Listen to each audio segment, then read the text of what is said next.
السلام علیکم ویورز، حضرت محمد مصطفیٰ صلی اللہ علیہ وسلم کے پسندیدہ غذائیں اور ان کے فوائد۔ اللہ تعالیٰ نے زمین پر انسانوں کے لیے بے شمار نعمتیں عطا کی، جن میں بہت سی ضروریات زندگی، جن میں خوراک، پانی، پناہ گاہ اور خدا کے دیگر قدرتی تحفے شامل ہیں۔ غذا دنیا میں ہر انسان کے لیے ضروری ہے۔ اللہ تعالیٰ کے پیارے حبیب حضرت محمد مصطفیٰ صلی اللہ علیہ وسلم کی عادت مبارکہ یہ تھی کہ جس قسم کا کھانا سامنے آتا اسے تناول فرما لیتے اور نہ ہی کسی خاص قسم کے کھانے کے لیے اہتمام فرماتے۔ ہمارے حضور نبی محمد صلی اللہ علیہ وسلم ان غذاؤں کو ان کے ذائقے اور فوائد کی وجہ سے بہت پسند فرماتے تھے۔ شہد، رسول اللہ صلی اللہ علیہ وسلم کو شہد بہت پسند تھا اور اس کا بہت استعمال فرماتے تھے۔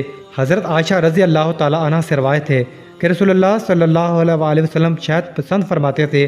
شہد کی شفا بخشی کا ذکر قرآن میں بھی آیا ہے اور اسے موت کے علاوہ ہر مرض کا علاج قرار دیا گیا ہے۔ فوائد: شہد کے بارے میں یہ بات طے شدہ ہے کہ یہ بہت سے امراض میں مفید ہے اور اس کا استعمال جسم کو امراض سے محفوظ رکھتا ہے۔ تمام تر کاوشوں کے باوجود اب تک شہد کا متبادل تلاش نہیں کیا جا سکا۔